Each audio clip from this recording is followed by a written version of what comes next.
What is up, everybody? It's Dr. Vibe here, host and producer of the award-winning Dr. Vibe Show, the home of Epic Conversations. And I'm the host of Epic Conversations 2020, Best Podcast News Award winner, and 2018 Innovation Award winner given out by the Canadian Ethnic Media Association. I am also a host of the only online conversation in the world for dads and fathers that is sponsored by Dove Men Care. It's also co-sponsored by Dad Central, Canada's national fatherhood organization. And being part of that team last year was able to reach out to over 100,000 fathers and dads around the world last year. And as always, I like to say you're blessed, highly favored, a magnet for miracles, and a solution for someone's problem. We are broadcasting live March 27th in cold and snowy, believe it or not, Toronto. Spring started last week. Where is it? Don't know where it is, but we're warm in here and we got heat coming with you, as you know, or you may not know. Every Sunday afternoon, 5 p.m., we do Black Canada Talking.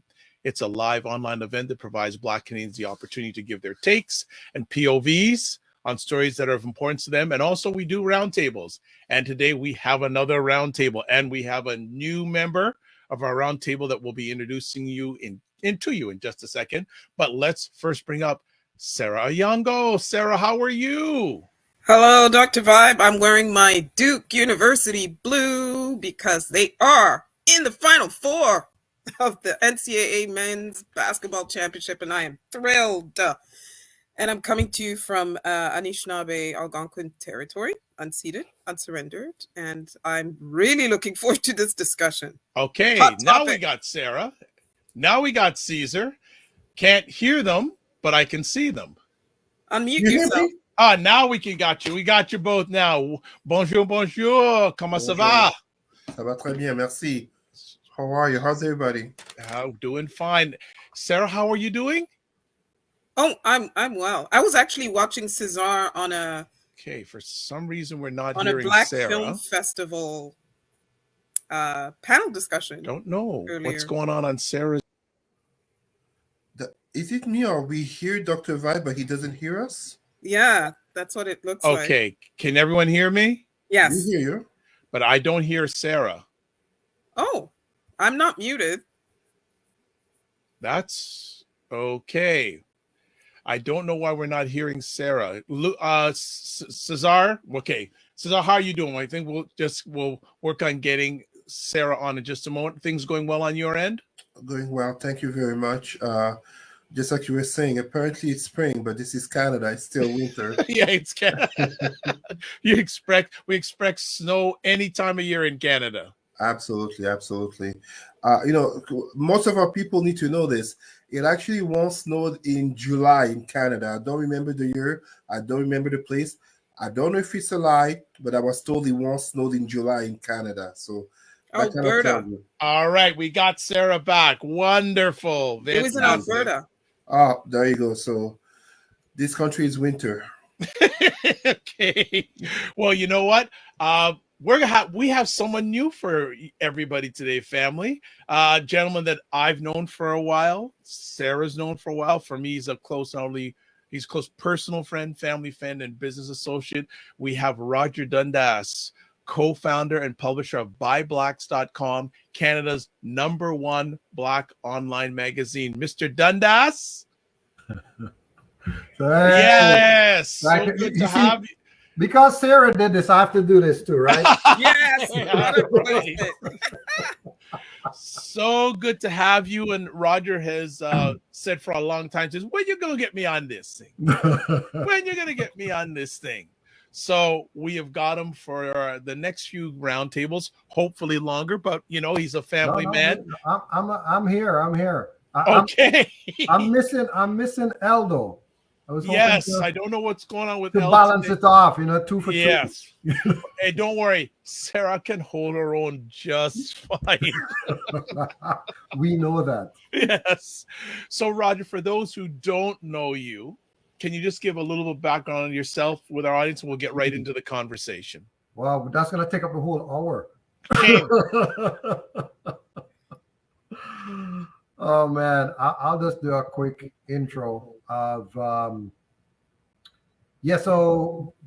co-founder of BuyBlacks.com. We started that in 2013. I'm also the managing director for Convo Media Inc., which is also it's a marketing agency owned by 3 Black principals. And just happy to be here. Happy to be here to join Sarah and Cesar. Well, looking forward to an epic conversation. Let's get right to it because there's so many conversation topics. We have to pull one off because we only have an hour. So let's get right to it. Our first conversation piece today, Blacks not wanting to go back to the office. And one major reason is microaggressions in the workplace. Who wants to start off on that one? You know, I saw it in an article, and it was on Biz Journals, San Jose, and it was interesting because the number one reason is the microaggression. So, you know, if you can work from home and you don't need to interact with somebody who's trying to put you down and make you feel awkward for being Black, then if you can work from home, why bother? That's a question, right? Go ahead, Sarah. Yeah, and people who are not Black or brown or indigenous really cannot possibly understand the extent to which these microaggressions are not only a distraction to a Black worker, but just how detrimental they are to our health. In fact, our health is impacted by it. You know, there's a reason why we have high blood pressure, you know, from working in certain environments. I have to say myself, I work for a media organization. I have been actually going in throughout the pandemic, except when we had the occupation for 4 days. I didn't go in because it was just ridiculous. But again, because of social distancing, they reduced the number of people that could come in. So that reduces the likely, you know, occurrences of the microaggressions, etc. It also helps when in an organization, you work in your corner, you're in the back room. So, you know, you're just typing away, your little worker bee. You're not really interfacing with people. And the interfacing happens by email. And emails, I hope my boss isn't listening. You can ignore those. So I'm just saying. Oh my God. Cesar, anything you want to add on this one? Well, I mean, what I will say, adding to my brother, my sister, having spoken, is very much the fact that a pandemic brings changes. And when we talk about the return to work versus return to the workplace versus working from home, it's not just a conversation about real estate and what's going to happen to the offices, but it's very much the fact that for 2 years, people, notably Blacks, were subjected to the microaggressions. And we say micro, sometimes they're outright aggressions, especially when you've had to endure certain comments your whole life that non-Black people sometimes put as jokes or just, you know, how can I put it, unconscious bias. The fact that you were able to work from home for the last 2 years basically opened an entire field in terms of a new conversation, not just in terms of leadership, but at the same time, in terms of unions, in terms of time management. But we have to be honest also, in terms of salary and a potential of entrepreneurship, in terms of Blacks becoming more aware that the aggression that they had to go through at work, COVID has shown that they are able to perform without having to go through them. Sure, we can talk about a certain privilege in regards to those who are able to work from home, but the reality is that it's not about a privilege from working from home.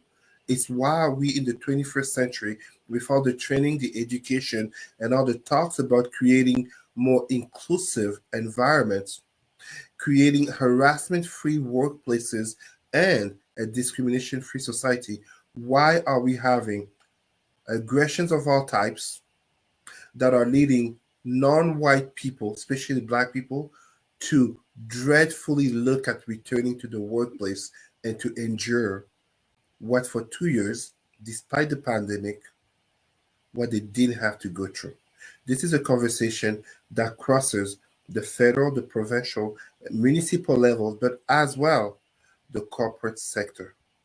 You don't have to take the microaggression working from home, but even if you are in the workplace, you don't have to take it.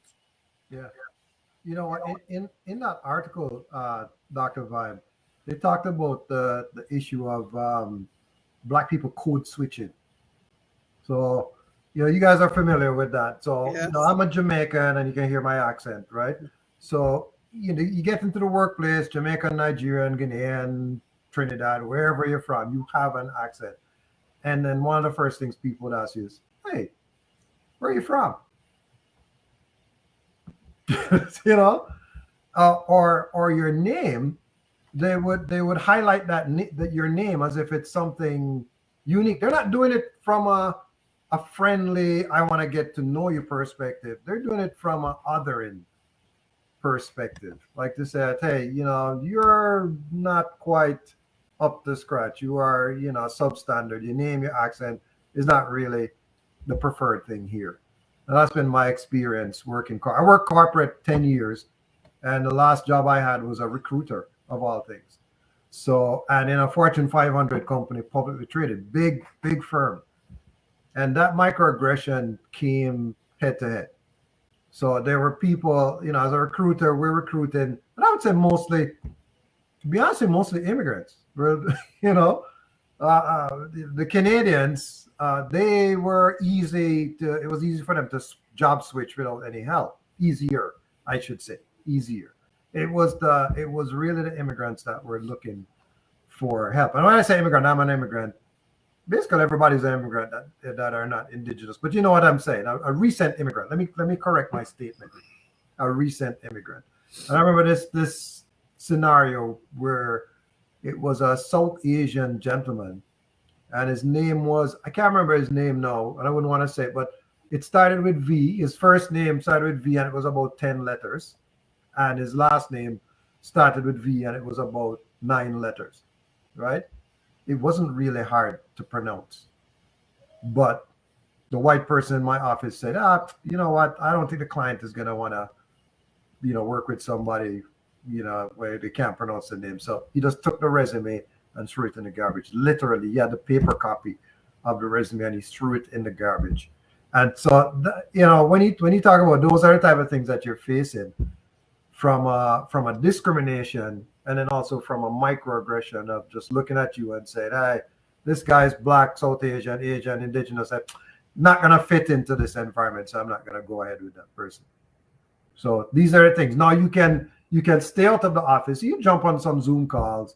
That's fine, right? But you'd have to deal with it in office. You're bringing your ackee and saltfish to work, and they're like, oh my God, what's that smell? Oh my God, what's your pasta smell? So, come on. Every food has a smell, So anyway, that's been my experience looking the whole microaggression thing. Well, as Cesar says, not even micro, it's just aggression.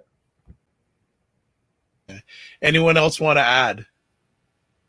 The last thing I will just say, I'm sorry, Sarah, very quickly, is that as we talk about returning to work, but truly return to a semblance of normalcy, one of the things Black people get criticized a lot, because I had this conversation last week with a white lawyer, in which the white lawyer, talking about how, Black people are too sensitive. And me reminding him that unless you've gone through the Black experience, slavery, colonization, apartheid, segregation, systemic racism, and all the subtopics such as mental health, but as well always being seen first and foremost as Black, aka anything and everything negative. You cannot speak of Black people as being sensitive. We are not all the same. We are different type of Black people, different levels of resilience.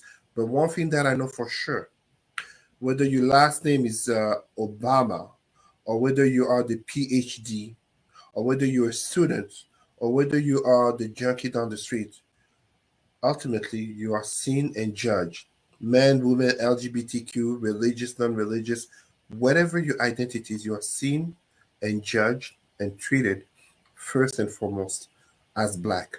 Yes. And if you think you're the exception, that's not a good sign, Yes. because you're the exception that proves the norm. And I'm often treated as the exception. And that's what I remind people. 100% agree with that.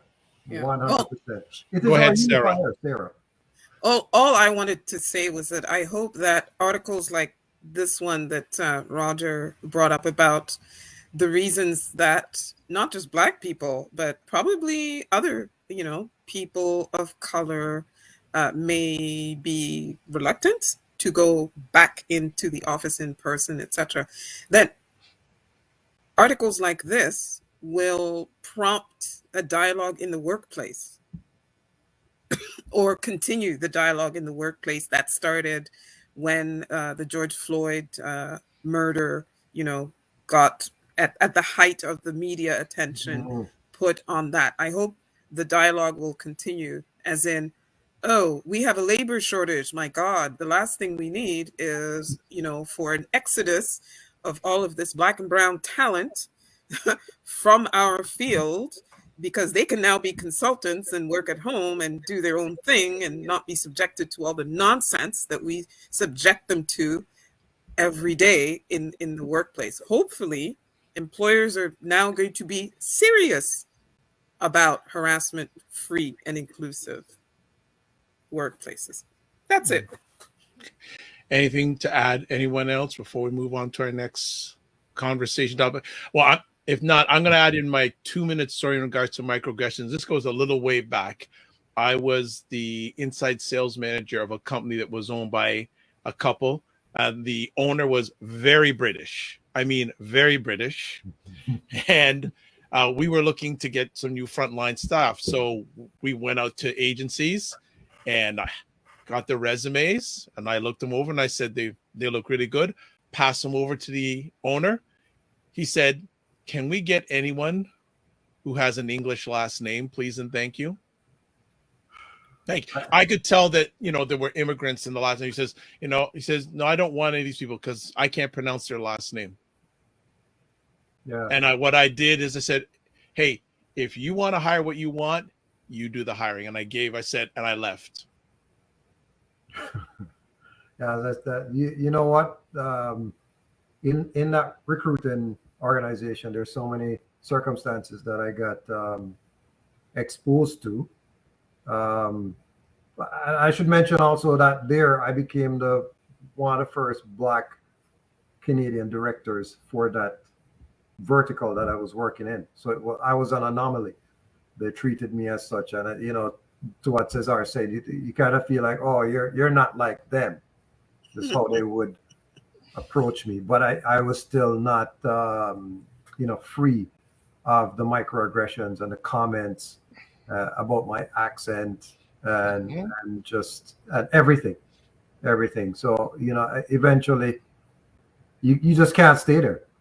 That's the thing. You get uncomfortable. And it was why in the article as well, they were saying, I think 70% of white people feel fine about going back to work, as opposed to 54% of Black people say they don't really feel like they belong in the organization. So that's something that you have to take note. What's interesting too for us, even for BiBlacks and Convo Media, we have a work from home setup. We actually have never had an office. Never, not even then. We've been operating from 2013. We never had an office. Everybody works from home, and I kind of like it that way, where people are not just. I mean, you're working mostly. Well, you're working. Yeah, I would say mostly with people like yourselves. So there's no risk. There's no microaggression. There's no discrimination. I hope, or anything like that. But still, there's a certain sense of savings too, right? That occurs when you work from home. I tell them all the while, you don't have to dress up. You can wear a T-shirt, right? You don't have to buy clothes for work. You don't have to commute. You don't have to go out and buy lunch. You know what I mean? It's just an incredible savings factor, and you have flex time. right? Mm-hmm. So yeah, you work in 9 to 5, but let's say you had an appointment in the day, you can finish up your work after 5 if you want, but we're not going to communicate with you after 5. That's the difference. There you go. You know, they had a workplace. I can't remember the exact name of it recently, but there's a law in place now that says yes, you in cannot Ontario. communicate with your team members outside of their work time. Yeah. And we've tried to maintain that not only with the team members, but also with the clients. All right. All right. All right. Let's move on to our next conversation topic. No, make it short and simple. The Royals, 2 of the Royals were, and I don't follow the Royals, so I don't know which 2 were in Jamaica. William and Kate. Okay, Come on, William man. and Kate. William and Kate. Were Wills in and Kate. Yes, William and Kate were in Jamaica this week. Belize. And now the question is, and I think we have a little video maybe we're going to play here. So, producer, if you can give us the audio, I think it's on mute. Start from the top. Yeah, let's. Okay, we are not hearing the audio for some reason. Well, we can just watch. Yeah, we'll watch. We can watch and just talk about it while we're discussing. But now we want to bring up the conversation topic: should Jamaica become a republic? Because there is a lot of conversation in Jamaica saying we need to break away from this old-time thing. We don't want these. We don't want to be giving money to these people on a regular basis. So let's have the comments from our panel. Should Jamaica become a republic? Right. I think the first, when you look at what Barbados did, right? Of what's the term? They secede. Is that the term? I think secede. Yeah. Right. From the monarchy or from Britain, right? I mean, historically, I mean, it was a slave owner relationship, right? They let's say they acquired Jamaica from the Spanish, is my understanding, and they continued the slavery that was happening there, right? So all of this money that they made from slavery, right, has powered the nation of Britain. All right, so we got our independence, but what I'm trying to figure out is what is the benefit to Jamaicans for still being a part of the crown? That's a part that I'm not really understanding. Not really understanding that part. Right? What do we get out of the deal? Mm-hmm. I can't get an answer from anybody. I'm telling you. Go ahead, Sarah. Yeah, I mean, I'm with Roger in terms of like what have you done for Jamaica lately? Like seriously, it's not as if the royal family runs around being a promoter of brand Jamaica, for example. They don't run around sort of touting all of the resorts, the amazing resorts Jamaica has. It's not like the royal family necessarily advocates for Jamaica, in terms of duties on their Jamaican exports, right? Of fruits, vegetables, or whatever. And it's not like any of the monuments or historic sites in Jamaica, people are rushing to go see them because they are associated with the monarchy. On the contrary, people are like, a relic of slavery kind of thing. It's just a reminder of that. So there's, this whole rule Britannia, Great Britain, or whatever. Empire is crumbling. And we're sort of at a crossroads. Like Barbados got the party started, but apparently it's not only Jamaica that's sort of wondering about maybe sort of growing up and leaving home kind of thing, right? Remember, they went to Belize, and I think Belize is where there were protests, like out and out. I know there were protests in Jamaica as well. I think it was Rastas that came out and were protesting. But in Belize, Yeah, they they will protest against it. Plus, they were expensive. Every royal visit, I mean, here in Canada, every time they come here, it's tens of millions of dollars, not just in accommodation and transportation, but security. Security. You want to know the security bill for these people? And when they come, they don't just, come to Ottawa and then go home. They have to go across Canada, and there's like 6 or 7 stops and this ribbon cutting and the other thing. And we're paying for that. For what? And also in this day and age when, with COVID, we've seen all of the social problems that government is not really stepping up to help fix, the underhoused or unhoused, the child poverty rate, right? The infrastructure that's crumbling or non-existent for public transportation, right? Refugees, resettlement, that takes money. But we're going to spend tens of millions of dollars because Queen Elizabeth shows up here, or Camilla and Charles and whatever. And in a matter of a week or 2 weeks, we spent, the budget for, social programs for a city the size of Ottawa. Seriously? No, I by like 2030, I see a whole bunch of republics, yeah, in the Caribbean. I'm waiting on Australia. Like, what are they waiting for? What about Canada? This is true. let's start there. Cesar, I know we'll get something good from you from your Pan-Africanist lens on this.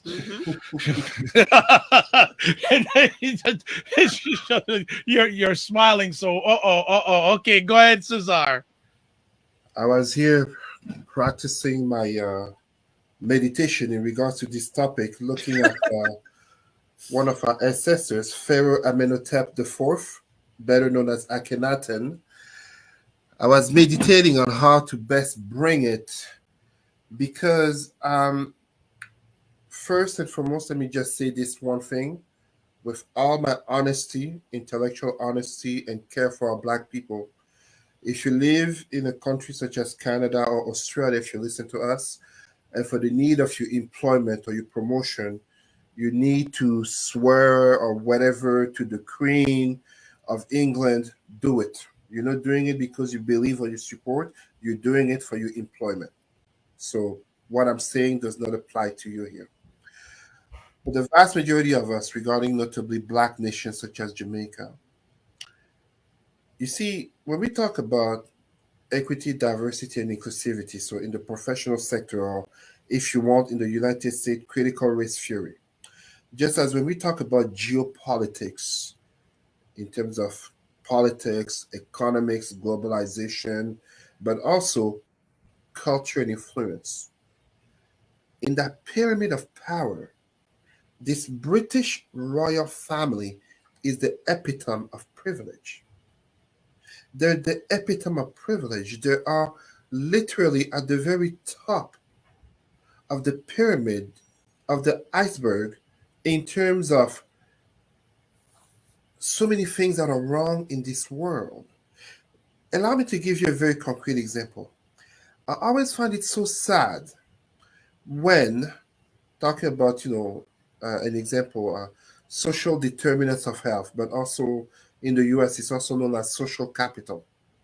The mere fact that a child is born in a place called Buckingham Palace, or last name is linked to the Windsor family, you get thousands of people will go crowding there, cheering and celebrating a child was a descendant of the kings and autocrats. I mean, people talk about Putin. Putin is lightweight to these people. These rulers will have sent the ancestors of the people cheering to die for family conflicts, to die for them to get richer, to die for the most futile reasons, which for me, when I see And this is obviously not so much against, what's his name, Williams and Kate. They don't matter to me. I don't know them. They don't know me. But the institution they represent, especially the grandmother, Elizabeth, who has been queen since 1952, aka colonization. This woman has been queen before my father was born. They are vampires, bloodsuckers of our people, of our ancestors. It's a humiliation, a constant reminder of a painful historical past when the Black nation is part of the Commonwealth. We're talking about Jamaica, but we could be talking about Nigeria or Ghana. 54 countries. Absolutely. It's colonization light. It's a reminder. So when you were asking, Brother Roger, what does Jamaica get from being part of it? Technically, is that if someone attacks Jamaica, England will come to protect, kind of like NATO of former colonization, former slave nations. But no, it's a humiliation. We cannot claim to be free. We cannot claim to be independent if we don't rid ourselves of such an institution. That institution, first and foremost, people have to understand, the monarchy is fundamentally a principle that goes against democracy. You cannot claim, even if you have such a thing as in England and Canada, a parliamentary regime, federalism, with the Queen as head of state, blah, blah, blah. It is anti-democratic because simply by status of birth, as Sarah was so well pointing out, these people are privileged. And they're only privileged because they are born with that last name and they're associated to that castle, Buckingham Palace. It would be as if today in France they had kings who were ruling, and simply because they're linked to Versailles. It would be as if in the United States you had a monarchy whose last name is Washington, or Lincoln, or Jefferson. So no, I totally oppose them, and I encourage every Black nation not only to become a republic, but truly you have to leave the Commonwealth. Just as for Francophone nations in Africa, you have to exit France-Afrique. These are tools of colonization. And for us as individuals, because it goes on par with when I criticize the fact that as Black people, just look at my name. My name is a colonial name. A Black person called Cesar. Show me that white person whose first name is called Kofi.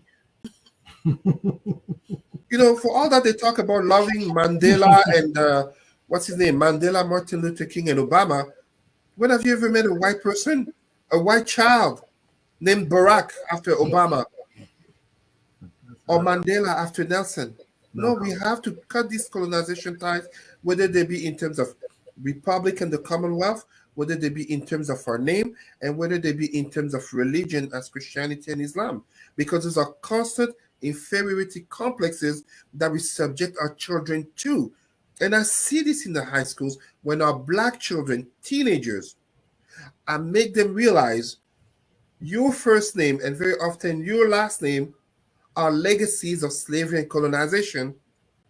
And yet the white kids, the Arab kids, the Asian kids, none of them can even think of having a Black name. Please, Sarah. I have a question for Roger, because Roger's the Yadi in the group here. Yes. And Ed, I think you're Jamaican too. Do you have Jamaican ancestry? Okay, so reparations, right? Yes. So now that there's talk about, Jamaica, I guess, leaving the monarchy behind or whatever, where does that leave negotiations around reparations? Because that's how many 100 years that Great Britain has, basically lived off of unpaid African labor that was kidnapped, taken to, human trafficked. human trafficking. It is human trafficking on a grand scale. But so, Roger, where does that leave? Reparations and the issue of the Windrush deportees. Those two. All right. issues. So I have no knowledge of where the reparations negotiations are at this point, to be honest, and it's something that we personally am interested in to see where the current administration is going with it.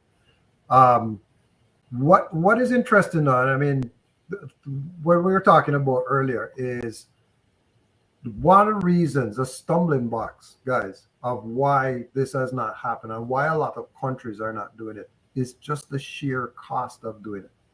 Because now you have to unravel yourself from the monarchy, right? So you have to update every law, document everything throughout your whole legal system, throughout your whole parliamentary system.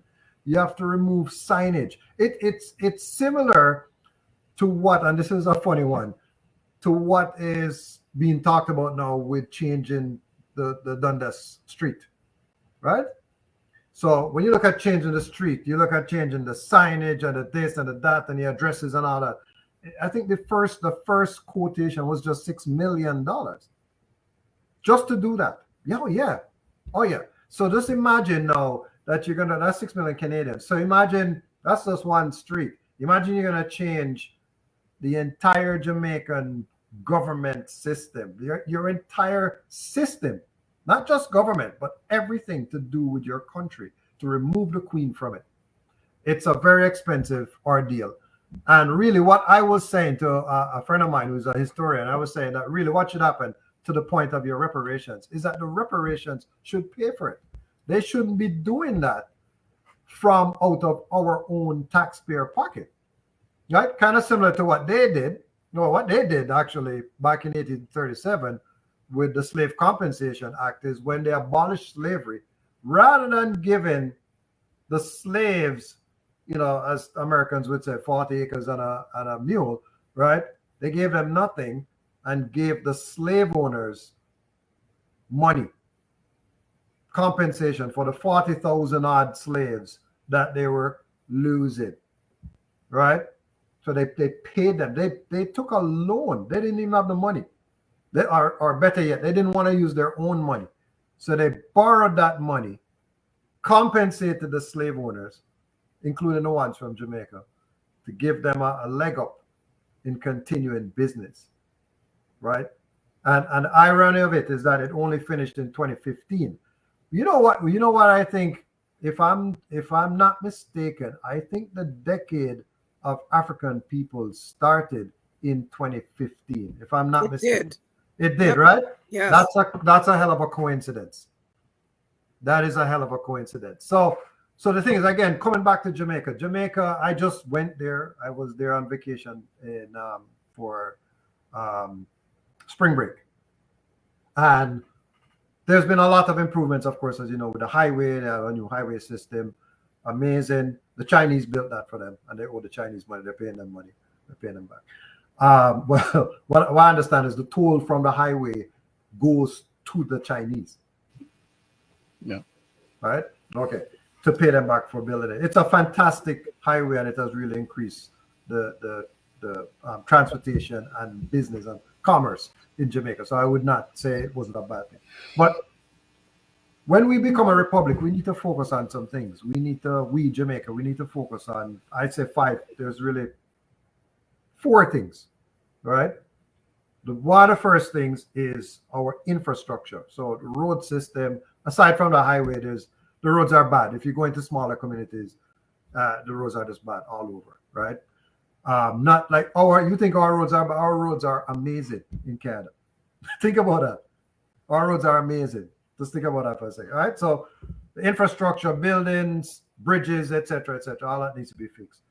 The education system needs to be fixed. Like Barbados has a 99.6% literacy rate. Jamaica is 88%.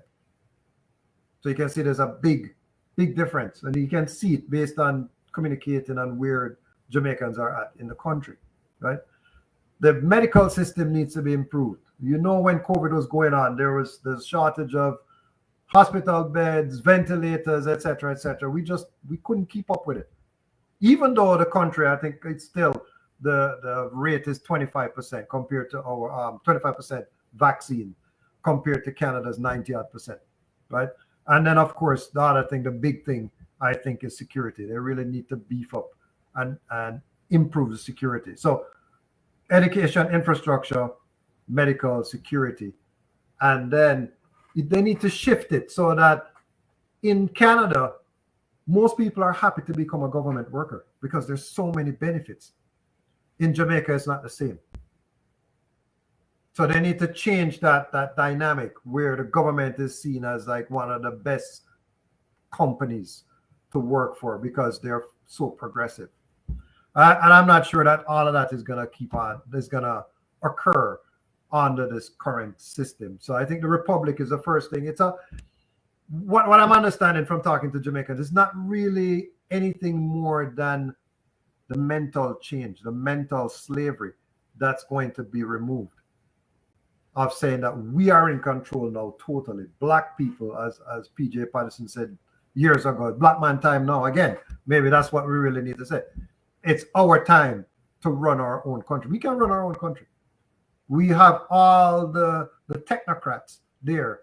We are brilliant people. You can see it that everywhere we've gone around the world. Jamaicans I'm talking about now. They are brilliant. They've done very well. Every country. But So, even if you look in Canada, a lot of our political class, our entrepreneurial class, even in STEM fields. yeah, it's a lot of Jamaicans. It's a Jamaican or a Nigerian. Yeah. Basically. I think that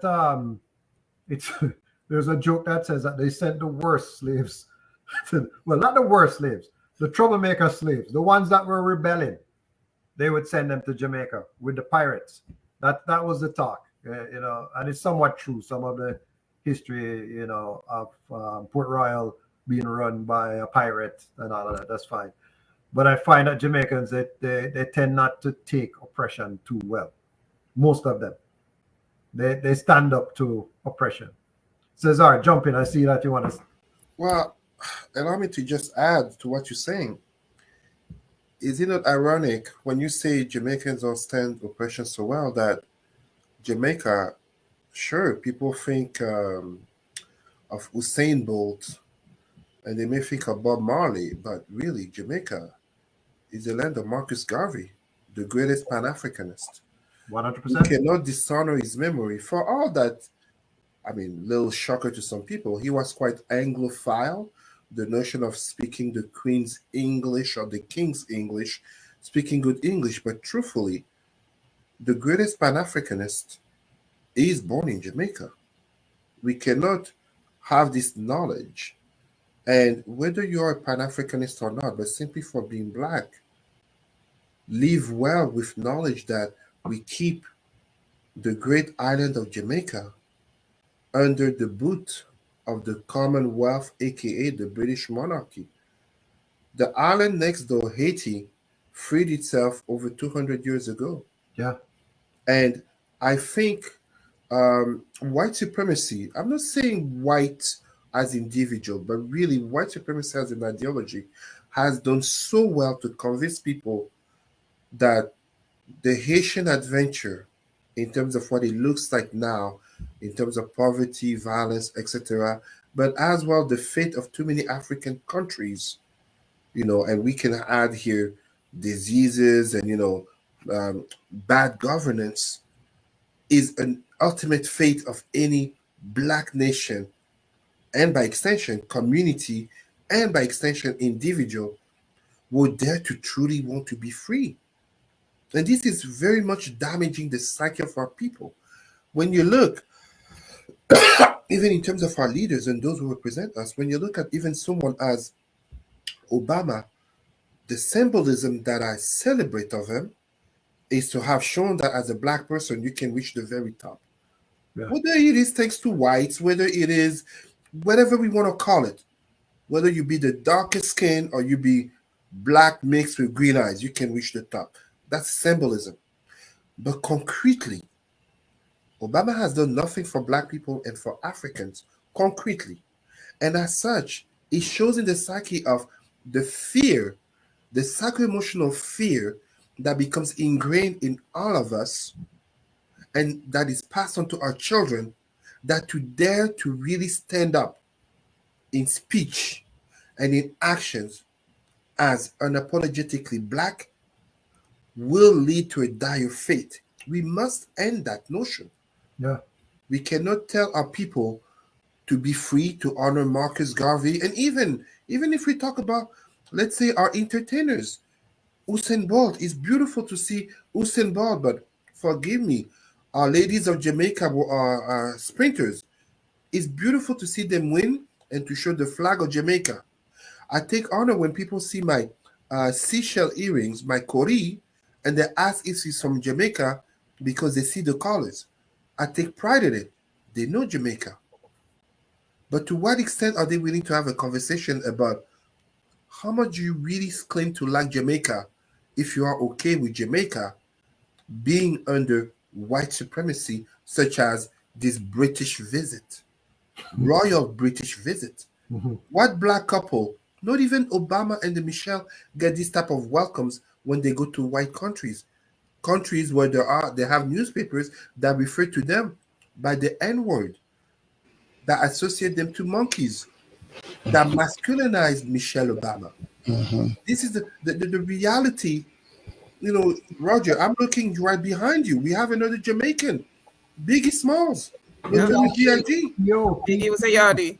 There you go, known worldwide, born in Jamaica. Yeah. But No, he was born in the U.S., I believe, based on his documentary. His mother. His His mother. mother is Yes, Jamaican. his mother, sorry. Yeah. Wallace. But Yeah. to what extent, especially us as Black people, are we willing to say we are Black and proud, but we have to cut these ties of colonization? Not everybody has to have the fist raised high like this, but even in tending the hand to do business with non-whites, we have to keep our dignity. And our dignity starts with truly our freedom. 100%. You know what's interesting what you said. And I have this conversation all the time with Jamaicans, different types of Jamaicans, about being African Jamaican.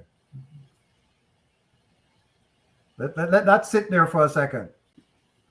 As opposed to Chinese Jamaican, because that's how they refer to themselves. Jewish Jamaican, right? So there's that. It's like a Chinese American, a Chinese Canadian, African Canadian. There's African Jamaicans. Jamaicans seem to think that you're not quote unquote a race. You're an island that was colonized and slaves were brought there from Africa. So if you're Black and you're there, as Peter Tosh said, no matter where you come from, as long as you're a Black man, you are an African. And there are people on there who said that we're not Africans, we're Jamaicans. So as I said, there's a lot of I bring up that point to say there's a lot of there's a lot of unlearning and self-love that needs to start happening, and it can only happen with education. That is it. So when I talk about this thing about education is not just saying, hey, we're going to throw the kids in school and let them learn 1 + 1 = 2. It's about learning the right history. When I was in school in Jamaica, they were teaching me about Spaniards and the British. They weren't teaching me anything about Africa and where we were from, the African slaves, where they settled. They taught us about the Maroons, because you couldn't help but teach us about the Maroons because they were so powerful. Right? They beat the British. Okay. All right. All right. Good stuff. So we'll say that. Anything else before we move on to the next subject? All right, we're good. All right, next up, let's talk about the Republicans' performance at Judge Ketanji Brown Jackson's Supreme Court nomination hearings this past week. Sarah, go ahead. Can we play that clip? Do you have that clip when Ted Cruz was interviewing her? No. Harassing her? No, listen. Can we not actually give these repugnant Republicans any more spotlight than they already have? Because basically what we're doing is overshadowing the Black excellence of the Honorable KBJ, Ketanji Onyeka Brown Jackson, who was not asked about her legal as much about her legal background, about her experience on the bench, of which she has lots, about her academic credentials, about her community service, about her public service. None of that from Republicans. No, you're getting questions about defining what a woman is. And this is from a woman, Senator Blackburn. You've got the Ted Cruz moment that Roger's referring to was the children's books and being asked if she thinks babies are racists, and that basically CRT in schools can be reduced to that kind of thing, as if CRT is even taught at that level. Sarah, I was embarrassed that a Latin American man was asking that question. I like leave. I thought that would have come from a white man and not a Latin American man. Roger, he considers himself as a white man first. Oh, that's sad.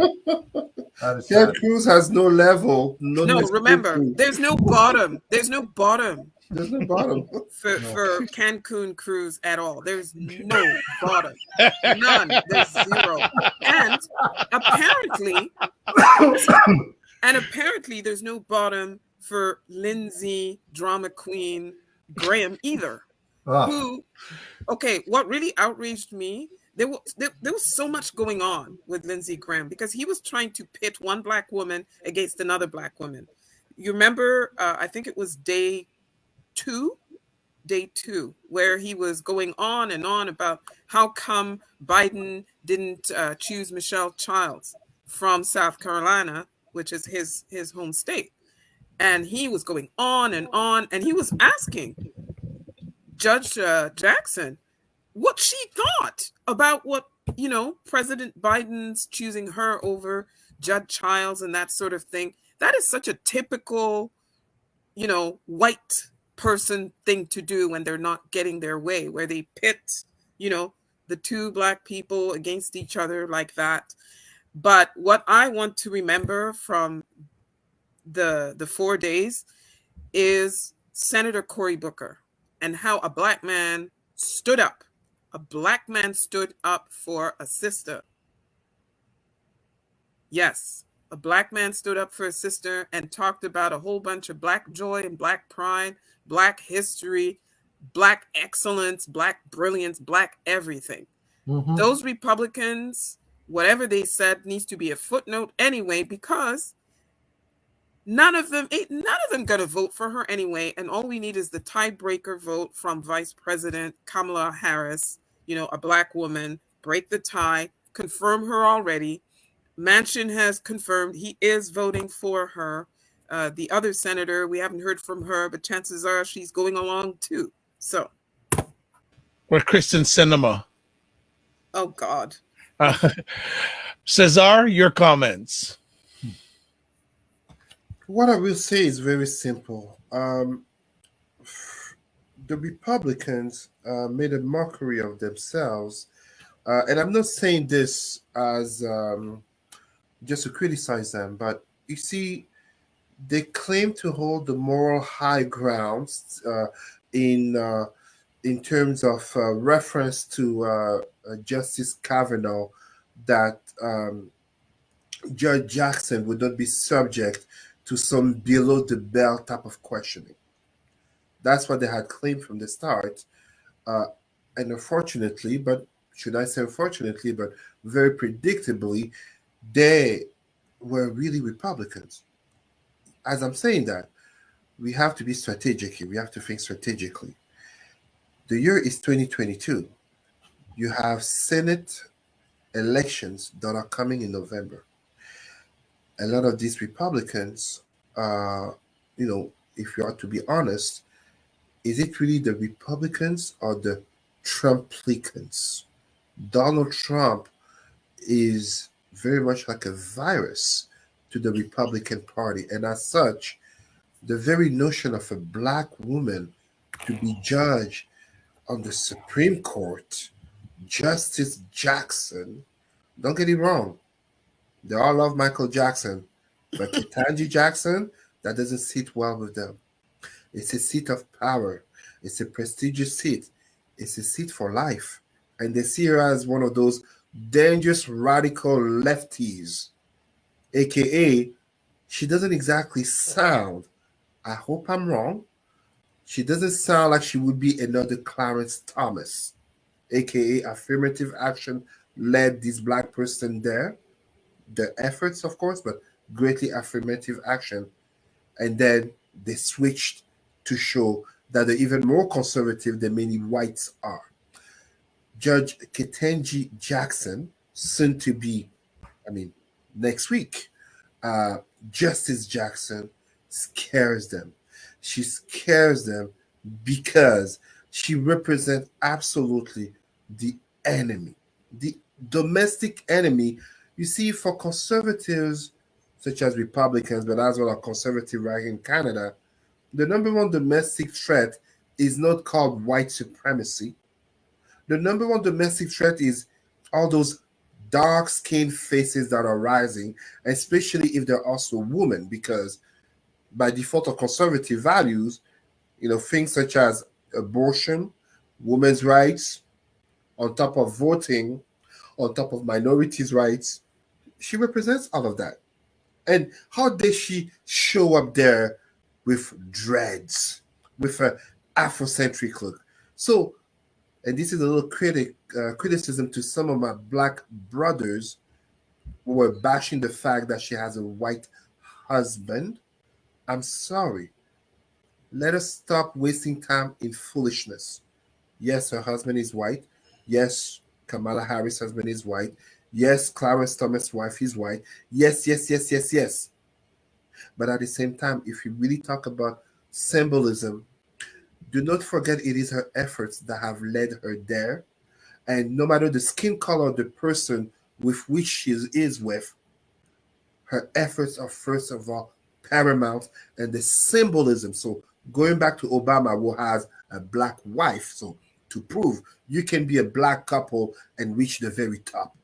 So just as for Obama, the symbolism of a black female judge in the Supreme Court, because if you are honest, Clarence Thomas is an absolute failure in terms of black pride, but I have hope that Justice Ketanji Jackson will be able to be a role model to so many black girls and boys, notably those who are pursuing a career in law, but notably in terms of standing up and working hard to fight all these Republican legislations that are aiming at curtailing the votes of minorities, because the Republicans know they cannot count on the white birth rate, and they cannot count on white immigration. They're not trying to have the 4 million Ukrainian refugees to move to the United States for white votes. I'm just going to leave it there. But I'm glad you all understand what I was talking about. Oh, gosh. Oh, boy. Anyone? Oh, boy, that's a dagger. That went to the heart. Eddie, okay, before we finish out, Cesar, I know you wanted to put out a little quick thing about the liberals and the New Democrats making a deal to preserve the minority government. Quick. Very quickly, look, I've always been one to say that the NDP is useless in terms of politics. No, I'm not saying that to be harsh. Please don't hold back, please. No, I'm not saying that to be harsh. My honesty, my friends who support the NDP, they know this about me. I've always said that the number one rule of politics is to get to power. Number two is to remain in power. The NDP in Canada is a party that will not come to power federally in the current context, even despite COVID. As such, the third alternative for them was to tie up with the Liberals. And many of you know the conversation, which has often been the case in Canada, should the NDP just merge with the Liberal Party in order to really bring leftist, socialist, blah, blah, blah policies. This is what they did. It's not a coalition. It's an agreement. For the first time, I'm as blunt and honest as you know me. For the first time, I can truly say Jagmeet Singh has acted as a true politician, has acted as a man of power, and I can say I'm proud of him. I'm proud of him because this agreement that the conservatives try to paint as anti-democratic, hypocrites as they are, this agreement is good for Canadians. Dental care, pharma care is absolutely needed, notably for so many Black people whose household don't make $90,000. They need this. White, poor Canadians need this. How can you be against this? How can you claim to care about the people and be against this when we know so well with COVID, it's not just inflation, it's a loss of buying power. It's an increase in terms of mental health. It's basically such demographic changes. And now we're about to have, I don't know how many, and I'm going to say it, I don't know how many Ukrainian refugees are going to come and they're going to get VIP treatment compared to all the Somalis, the Afghans, the Syrians, the Congolese, the blah, blah, blah, blah, blah, who are not white and Christian. Thank you, Jagmeet Singh. Thank you, Justin Trudeau. It was bold. It was brave. You know what it's called? It's called realpolitik. This is what it's about. So that's what I wanted to say. It's a good thing for Canada, and it will benefit not just Blacks and non-whites. It will benefit a lot of poor whites, because let's not get it twisted. There are far more poor whites in Canada than there are more poor Blacks. We all need this for everyone. Just based on the numbers. Sarah and Roger, anything you want to add? No, Roger didn't say anything about Judge Jackson. No, you know why? Because Cesar, I think he encapsulated every thought I had about that idea of her becoming the next Superior Court judge. So what? Oh, so but the thing about this, the whole thing with the NDP and the Liberal Party, my observation, and I communicate a lot, let's just say, as Sarah does, with a lot of politicians, right? We communicate a lot with politicians, and particularly with the Liberal and the NDP party. I do not communicate a lot with conservatives, for whatever the reason. They don't seem to like buy blocks that much. Let's just say they don't recognize systemic racism. Right. Thank you. But what I noticed about the NDP versus the Liberal, and specifically around picking Black candidates, that they do not pick good Black candidates. That's been my personal opinion. We have a few, when I say we, I'm not NDP, but there are a few good currently elected officials in the NDP. The elected ones are amazing. But the ones that I see sometimes running, I'm like, how did they even get selected? How did they pass the vetting process to get there? I will not name names. And they have never won. Anyone that I've looked at, I said, there's no way that person is going to win. They have never won. Roger, I'll be honest with you, because I've actually had this conversation in the Black Leaders WhatsApp group. I'm going to be very blunt. We have Black candidates for the NDP, but also for conservatives and liberal. Yes. Very honestly, and as much as it can offend some people, sometimes they just run to have something to put on the resume, to claim they have run. They don't run to win. They don't even run to represent. They don't have no hope of winning. The parties put them in place just to say they have a candidate, fully expecting them to lose. And some of them are complicit to the fact that they want to be able to beef up their resume in order to be able to claim that they ran in politics. But what I wonder, Cesar, is how does that help? If you know, because it gives a sense of prestige. It gives a sense of commitment, of involvement. It gives a sense of, you can be on a panel, it's calculations.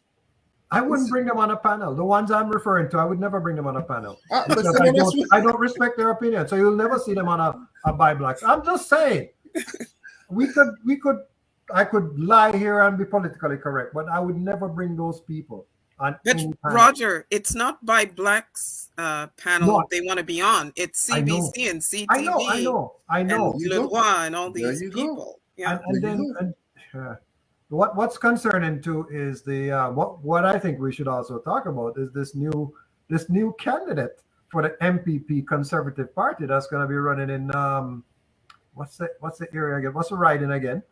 The former chief of police, Mark Saunders. Oh yes. It was running in Don Valley in the Toronto area. Yes, can't remember the name of the exact riding. It was formerly, the former leader of the Ontario Liberal Party, Kathleen Wynne. He's running in her riding. But didn't no, I was gonna say Michael Couture. No, he's in West. Okay. He's in West.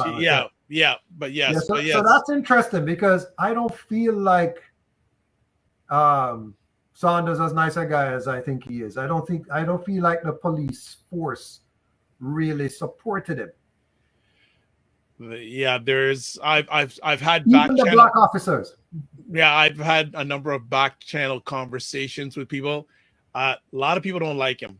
Yeah, as nice a guy as I think he is. I don't think that black and white and black. A lot of black people don't like him. So I'm surprised that he would flip over now to the political arena. Also with his health challenges to take on even more stress. So I'm not sure, but again, to Cesar's point, maybe sometimes it's just to put on a resume, just to increase your resume, and there's who to tell. I mean, the Conservatives may very well win that seat. Sarah, you are very much involved in the political world, so would love to hear a little bit about this before we close it down. No, I'm not going to comment so much about that, but just to remind people that the Ontario elections are June 2nd. So guys, whoever's out there, you are an Ontarian, you're over 18, make sure you're registered, you're on the voters registry, and get ready. If you have to do early voting, do that. If there are other ways to vote, do that. But please participate. I think that if I was to say one thing about this coming election, a lot of it hinges on this COVID, how Doug Ford has done to manage the COVID pandemic. And at first, it seemed as if he was doing an amazing job. I must say, I was pleasantly surprised at first, but it ended up pretty bad. So I'm not sure of Ontarian support for the Conservative government going forward. I'm unsure. COVID and economics, inflation, the gas price, Ukraine, COVID and economics. And look at Trudeau having a COVID election, and that got him a minority. Yeah. So, Ford may well be heading to a minority, especially with all those, the anti-vaxxer, freedom convoy type folks in Ontario, who are out to get him because of the mandates. Yeah. Then, so quick thing. Who are the anti-vaxxers going to vote for? Well, this is the advantage of Doug Ford. They're not going to vote for Liberals because in Canada, people tie federal politics to provincial. So they see, we've seen the Liberal leader. He's not exactly the most inspiring gentleman, if I dare to put it that way. But I'm sorry, these anti-vaxxers are not going to vote for Liberal. I don't see the Liberals winning. Like Sarah was saying, in Ontario, I see Doug Ford winning, but with a minority government. Yeah. He's not going to landslide again, though. I don't think so. All right. Well, as that election gets closer, I'm sure we'll have a number of conversations about it here. But I'd like to say thanks to everyone for taking the time today. Sarah, as always, we go ladies first. Where can people get in touch with you? blackonblack891 at hotmail.com, and our show airs every Saturday from 11 a.m. to noon on CHUO 89.1 FM. Thank you so much, Sarah. Not Sarah. I mean Cesar. So, my people, you can all reach me. Actually, I'm blocked on Facebook. Don't worry, it's just for another Again? 3 weeks.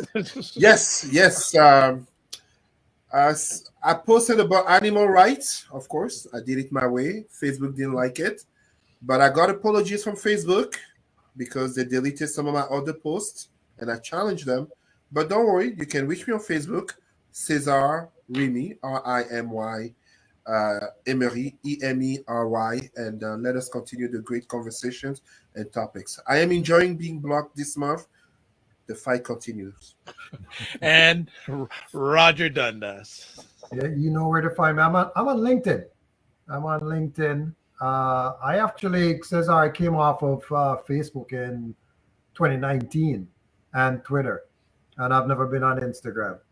So I know that they have blocked by blacks several times now, and we just can't get a solid reason of why they shut down our accounts. So we don't know. All right. Well, thanks everyone for taking the time today. And again, thank you, Roger. And looking forward to having you part of more conversations. Duke. Okay. Man, you. Just one quick message. Yes. In a very odd and maybe it seems contradictory, the soccer team, the Canadian soccer team, qualified against Jamaica to make it to the World Cup. So they won today. Okay. I don't know if they won, but they did score that one goal that they needed. That's it. We're in. All right. We're off to Qatar. Thank you so much, each one of you. My name is Dr. Vibe, host and producer of the award-winning Dr. Vibe Show, the home of Epic Conversations, and I'm the host of Epic Conversations, 2020 Best Podcast News Award winner, 2018 Innovation Award winner, given out by the Canadian Ethnic Media Association, and I host the only online conversation world for dads and fathers that's sponsored by Dove Men Care and co-sponsored by DAD, Central Canada's National Fatherhood Organization. As always, I'd like to thank everyone who watched this live or on the replay. And as always, I close out, live your life as a dream. If you can dream it, you can make it. Sometimes you have to get small to get stronger. Block assumptions and aim bigger, aim better, aim higher, aim wider. You can also catch me 9 a.m. Eastern Time, Monday and Friday mornings, co-hosting The Morning Vibe with Ryan Knight, co-founder of the Afro-Canadian Business Network. And on Saturday evenings, 9 p.m., I host and produce State of Things with Aisha K. Staggers and Jill Jones. Next week on Black Hannah Talking, we have the founder of Black Comic Company that's based here in Toronto, Black Focus Comics. So check us. Follow me on Instagram. Follow me on Twitter. Especially follow me on YouTube and Instagram. You'll get notified on the upcoming conversations. Much thanks to BIA Media. God bless. Peace to all. Keep the faith. Remember to give yourselves grace. And it's important to manage your time, but it's more important to manage your energy. Bye, everybody.